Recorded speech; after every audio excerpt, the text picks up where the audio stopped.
Yo guys, what's going on? Robert Warshack here. We have more cards to review. We've got some Druid stuff here for Protoss. So Protoss is going to be the Druid, the Mage, the Priest, and the Rogue. This one being Druid. We have a 7 mana, 5/8 mech, Taunt, Divine Shield, Battle Cry, spend 4 mana, double this minion stats. Keck, wait, what?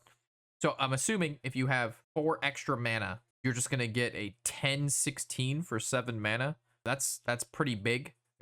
that is a Taunt Divine Shield as well. No rush, so it can be dealt with without it having to attack or do anything crazy. But yeah, double the stats of this minion also will benefit if this card gets buffed in any way, shape, or form. So I don't think Druid, there's no like survival of the fittest anymore. But yeah, definitely a very big card here. And even at 7 mana, I mean, a 7 mana 5/8 with Taunt Divine Shield against aggro decks is absolutely going to just destroy them.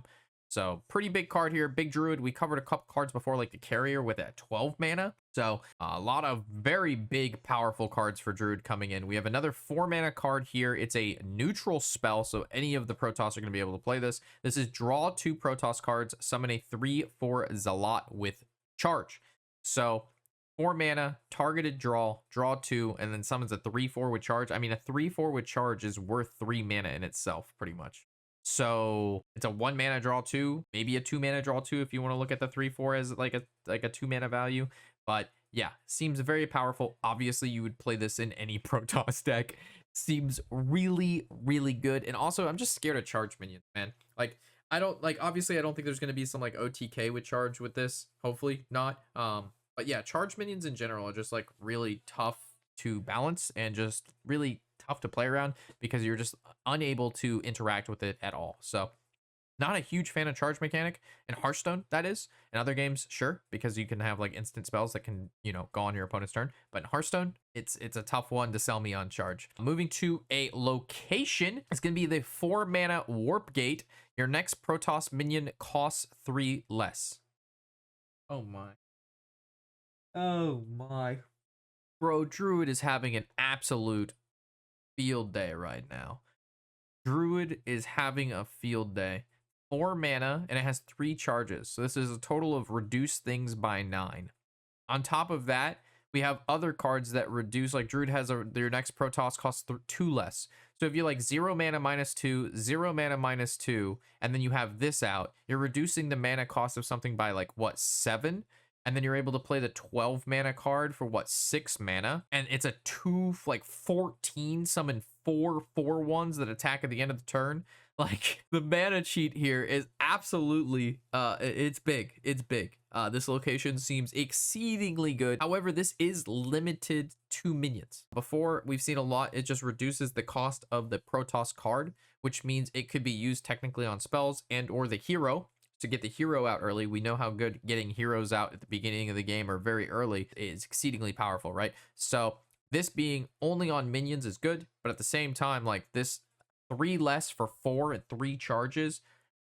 Moving on to a neutral Protoss card here. We have a 3 mana, 3/1 mech, rush, Divine Shield, Battle Cry. If this costs 0, gain 2/2. So given the location we just saw, minus by 3, it's a 0 mana, what is that? 5/3 with Divine Shield and Rush. 0 mana 5/3 Divine Shield and Rush. Yo, Protoss be looking thick. Yo, Protoss be looking serious. I was looking at the Starship for like Shaman and Warrior, and I was like, maybe it could work. This just works. This just seems really good. Protoss seems like they got some intergalactic technology that other classes just don't have. Yeah. This is just good. Just good.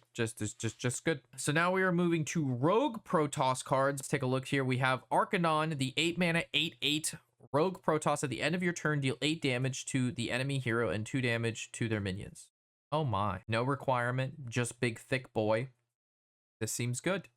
I'm a big fan of big thick boys, and this is a very thick, very big boy. Also, if you're able to like copy this and make duplicates of it somehow. Again, haven't seen all the cards, haven't looked at exactly what Rogue looks like after the rotation. This is seems like a really, really powerful Rogue card. Again, costs a lot of mana, right?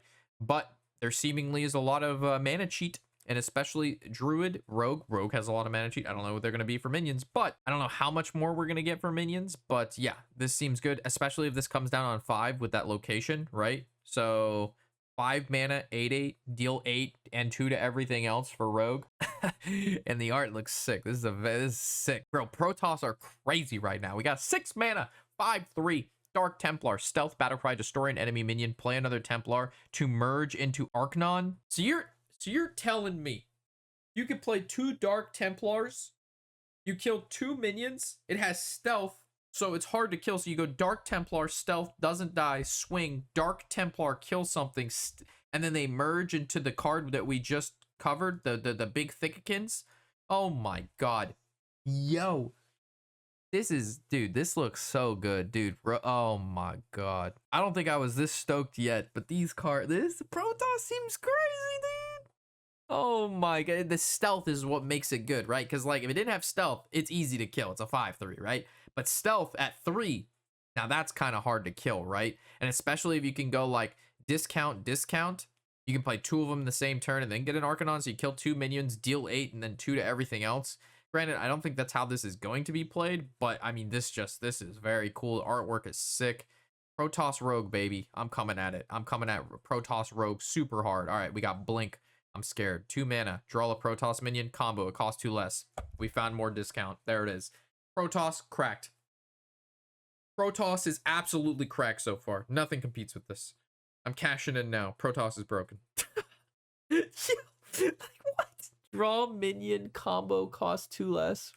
Prep, blink, cost 0 anyway. Discount for 2. Draw big guy. I mean, even if you hit your Dark Templar, you get a 4 mana, 5/3, and then you follow up with another one anyway. Like, oh my god. This looks good. This is good stuff. The Protoss is kicking. Protoss is absolutely on fire right now. And we're finishing up with the High Templar. 6 mana. 3/5, 6/5, blue eyes, finance. I'm done. No. Battle cry, deal 2 damage to all enemies. Play another Templar to merge into Archon. Oh, so this guy merges too, bro. Everybody be merging. So the whole deck revolves around summoning the 8 mana, 8/8, deal 8 to your opponent, and 8's a lot. You summon 4 of those, they're dead, right? Because that's 8 times 4, that's 32. So I mean, there are classes that obviously heal and gain armor, and then they do the not dying thing. Depending on how fast that you can get out these things, I mean, they are kind of pricey on mana. I mean, 6 mana, 8 mana, you know, they're pretty expensive. Also, they're like with this and the previous card we just took a look at, the Dark Templar costing both 6. Discounts are in order, right? Because you're gonna like stagger them like 4, 5, 6. But I think being able to play one of these each and every turn, to being able to discount them is going to be big, and then the necessity to clear them. I mean, not only do they do something when they come out, like kill a minion or do 2 damage to all enemies, including the opponent's face, like when they have a card like this, you're gonna, like, it has a target on its head, right? Because if you don't deal with it, eventually it's going to be a really big problem, especially if it gets the effect. They can swing with it, play another one, get that effect, and then combine, and then get additional effect. So Protoss stonks through the roof right now. Protoss. All right, what are we thinking, boys? Am I lost in the sauce, or does this look really good? I'm sure there's going to be more cards soon. Hopefully catch you in those videos, of course. I'm Robert Warshack, and happy whatever the hell day it is.